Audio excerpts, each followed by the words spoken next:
Hello बच्चों, आज की क्लास में हम लोग बात करेंगे महाकुंभ 2025 पर कैसे हमको निबंध लिखना है, क्या क्या टॉपिक है, निबंध लिखने का तरीका क्या है, वो भी किस पे, स्पेशली महाकुंभ 2025। इसके पहले ये टॉपिक, ये निबंध आपसे कभी नहीं पूछा गया होगा, आपको कहीं भी देखने के लिए भी नहीं मिलेगा। इसके पहले आपके पास अगर कोई भी किताब होगी या कोई भी सीरीज होगी, कोई भी आपके पास गाइड होगी, उसमें महाकुंभ के बारे में जानकारी आपको नहीं मिलेगी, क्योंकि ये ट्रेंडिंग टॉपिक है, नया टॉपिक है और करंट में आपको बहुत सारे सेट में महाकुंभ 2025 का टॉपिक निबंध, इस पर निबंध लिखने के लिए आपसे पूछा जा सकता है। तो आज हम लोग महाकुंभ 2025 के बारे में बात करेंगे। आपको पता है कि महाकुंभ चल रहा है और ये महाकुंभ कितने सालों के बाद आया है? 144 सालों के बाद आया है।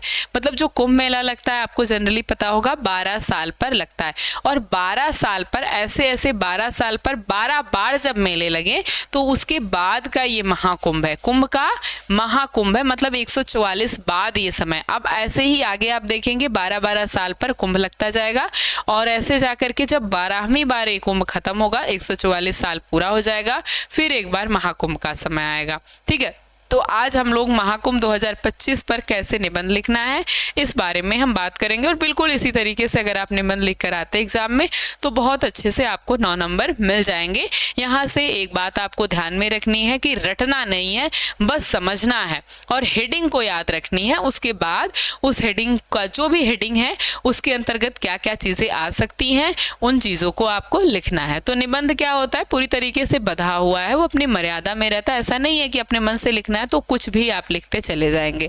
तो देखते हैं महाकुंभ 2025। पहले हम क्या हेडिंग डालते हैं, आपको पता है निबंध वाली क्लास में हमने बात किया था कि 3 टॉपिक पर या 3 तरीके से बटा हुआ है निबंध लिखने का तरीका। पहला क्या है? हेडिंग प्रस्तावना है। प्रस्तावना में हम क्या बताते हैं? महाकुंभ के बारे में बताएंगे। ठीक है, महाकुंभ क्या है? कुंभ मेला तीर्थयात्रियों का सबसे बड़ा शांतिपूर्ण समागम है, जिसके दौरान प्रतिभागी पवित्र नदी में स्नान की डुबकी लगाते हैं। उसे हम क्या कहते हैं? महाकुंभ कहते हैं, कुंभ कहते हैं। यह समागम 4 अलग अलग स्थानों पर होता है। कौन कौन से स्थान है? हरिद्वार में गंगा के तट पर, उज्जैन में सिप्रा नदी के तट पर, नासिक में गोदावरी नदी के तट पर और प्रयागराज में गंगा, यमुना और एक पौराणिक अदृश्य नदी है जो हमको नहीं दिखाई देती है, सरस्वती। लेकिन पुराणों में अगर हम देखें इतिहास में तो सरस्वती नदी एग्जिस्ट करती थी, जो अभी नहीं करती है। इस स्थान को जहाँ तीनों मिलते हैं उस स्थान को हम क्या कहते हैं? संगम। वहां पर मेला लगा है। तो ये 4 जगहों पर महाकुंभ का या कुंभ का मेला लगता है। हरिद्वार और प्रयागराज में अर्धकुंभ मेला हर 6ठे वर्ष में आयोजित किया जाता है। उसके बाद और जो अर्धकुंभ के बाद जो कुंभ आता है वो कब आता है? 12 साल में। और ऐसे ही 12 बार जब ये मेला लगा तब जाके कौन सा मेला आया? महाकुंभ का आया। महाकुंभ 144 वर्षों 12 पूर्ण कुंभ मेलों के बाद प्रयाग में मनाया जाता है। ठीक है, तो 144 वर्ष के बाद मतलब 12 बार जब पूर्ण कुंभ का मेला लगेगा। अर्धकुंभ का मेला 6 महीने पे लगता है। ठीक है, 6 साल पे। और जब 6 साल पे और जब 12 साल पे लगता है पूर्ण कुंभ, तो उसके बाद ये चीजें कितनी बार होनी चाहिए? 12 बार होनी चाहिए। तब क्या आता है? तब आता है 144 वर्ष बाद महाकुंभ। प्रयागराज में प्रतिवर्ष माघ जनवरी फरवरी महीने में महाकुंभ मनाया जाता है। माघ जनवरी फरवरी के महीने में क्या मनाया जाता है? महाकुंभ मनाया जाता है। तो ये कुछ इस तरीके का दृश्य होता है। महाकुंभ में आप देखते हैं बहुत बड़ी संख्या में लोग आए हुए होते हैं। और अभी का जो करंट का आप इस समय का देखें महाकुंभ, तो आप देखते हैं तो आप हर जगह रील में देखें, शॉर्ट्स में देखें, न्यूज़ में देखें, तो हर जगह कुंभ मेले की ही चर्चा हो रही है। और इसीलिए ऐसा माना जा रहा है कि इस बार बोर्ड परीक्षा में आपसे महाकुंभ 2025 जरूर ही पूछेगा एग्जाम में। ठीक है, अब आपकी आ जाती है विषय वस्तु। विषय वस्तु में क्या दिया है? ऐतिहासिक विकास इसका कैसे है। पृष्ठभूमि में पिछले जाकर देखें तो आदि शंकराचार्य जी के द्वारा रचित महाकुंभ मेले की उत्पत्ति पुराणों से हुई है, जिसमें देवताओं और राक्षसों के बीच क्या हुआ था? अमृत घड़े के लिए संघर्ष का वर्णन है, जिसमें भगवान विष्णु ने मोहिनी रूप में घड़ों को राक्षसों से बचाया था। किस रूप में? मोहिनी के रूप में। तब वो उस बार आए थे। प्राचीन उत्पत्ति क्या माना जाता है? मौर्य और गुप्त काल, 4वीं शताब्दी ईसा पूर्व में 6ठी शताब्दी ईस्वी के दौरान महाकुंभ या कुंभ मेले की शुरुआत भारतीय उपमहाद्वीप के तीर्थयात्रियों के छोटे छोटे आयोजन के रूप में हुई। हिंदू धर्म के उदय के साथ इसका महत्व बढ़ गया, विशेष रूप से गुप्त जैसे शासकों के अधीन जिन्होंने इसको और भी महत्व दिया। हिंदू धर्म में उदय के साथ क्या हुआ? इसका महत्व बढ़ गया, विशेष रूप में गुप्त जैसे शासकों के अधीन जिन्होंने क्या किया, इससे इसकी और महत्ता बढ़ गई। हम देखें तो पुष्यभूति वंश के राजा हर्षवर्धन ने प्रयागराज में कुंभ मेले का आयोजन प्रारंभ किया। स्वतंत्रता के बाद का अगर महत्व देखें तो कुंभ मेला राष्ट्रीय एकता और भारत की सांस्कृतिक विरासत का प्रतीक है, जिसमें 2017 में यूनेस्को के द्वारा इसकी प्राचीन परंपराओं के लिए मानवता की अमूर्त सांस्कृतिक विरासत के रूप में मान्यता दी गई है। ठीक है, और अगर हम इसके बारे में महाकुंभ 2019 को क्या रखा गया है? गिनीज वर्ल्ड ऑफ रिकॉर्ड में रखा गया है। सबसे बड़ी यातायात और भीड़ प्रबंधन योजना है। पेंट माई सिटी योजना के तहत सार्वजनिक स्थलों के सबसे बड़ी पेंटिंग प्रक्रिया यहाँ पर हुई। सबसे बड़ा स्वच्छता और अपशिष्ट निपटान तंत्र हुआ। क्यों हुआ? ये कुंभ मेले की वजह से हुआ है। महाकुंभ का हम जाने तो महत्व क्या है? आध्यात्मिक प्रासंगिकता में देखें, आध्यात्मिक महत्व इसका क्या है? तो ऐसा माना जाता है कि त्रिवेणी संगम मतलब गंगा, यमुना और सरस्वती नदी जो अदृश्य है, ठीक है, इसके पवित्र जल में स्नान करने से पापों से मुक्ति और आध्यात्मिक मुक्ति मतलब मोक्ष की ओर हमको मार्गदर्शन मिलता है, मोक्ष की प्राप्ति होती है। ठीक है, सांस्कृतिक प्रदर्शन देखिए, सांस्कृतिक महत्व क्या है? ये तो आध्यात्मिक हो गया।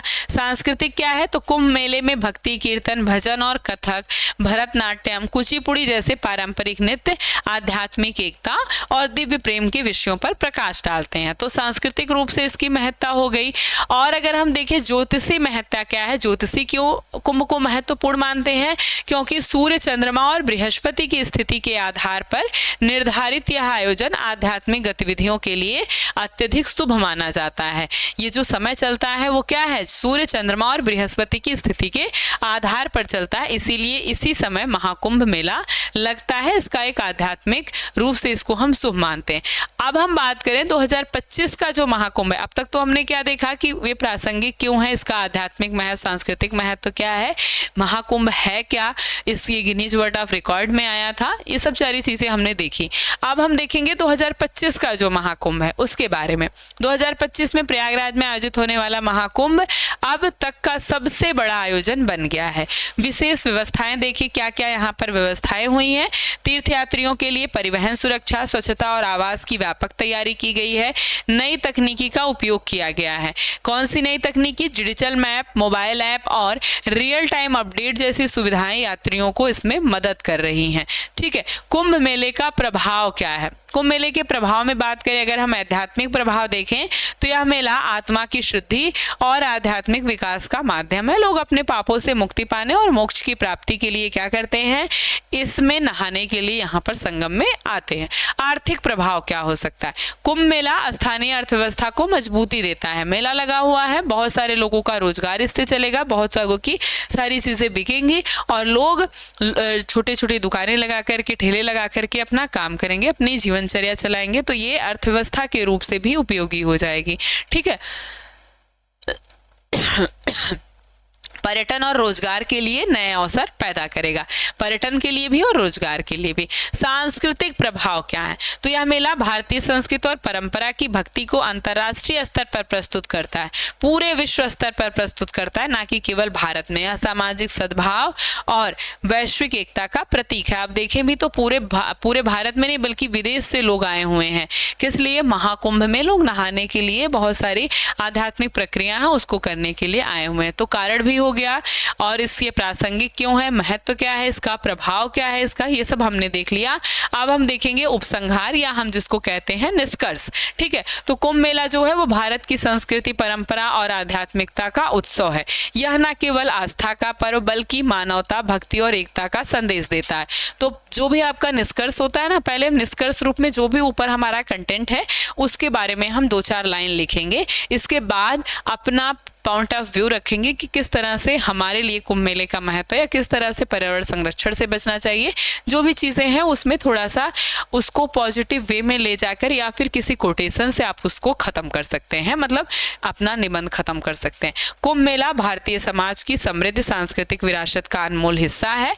यह मेला केवल धार्मिक आयोजन नहीं बल्कि यह भारतीय संस्कृति और मानवता का एक अद्वितीय स्रोत है। तो इस तरह से आप अच्छे से 2 से 3 बार पढ़ेंगे तो आपको कारण निवारण या उसके जो भी प्रभाव है, कुंभ मेले का महत्व, ये सब समझ में आ जाएगा। ऐतिहासिक कारण क्या है कुंभ मेला मनाने का, इसकी शुरुआत कब हुई सबसे पहले, आदि शंकराचार्य की जो बात है या फिर जो आप देखते हैं अलग अलग जो वंश आए थे उसमें क्या क्या बात हुई है, कैसे कुंभ मेला मनाया जाता है। आप देखेंगे हर्षवर्धन भी इसी समय आता है कुंभ मेले में, आकर अपनी सारी चीज़ें दान करके एकदम ऐसे ही चला जाता था। हर 5 साल पर वो आता था यहीं स्थान पर, ठीक है। तो इस तरीके से आप कैसे आपको कुंभ मेला के लिए 2025 का ये जो कुंभ मेला है ये बहुत ही आपका निबंध की दृष्टि से बहुत ही महत्वपूर्ण है और इस पर जरूर ही आपसे निबंध पूछेगा, तो इस निबंध को बहुत अच्छे से तैयार कर लीजिएगा।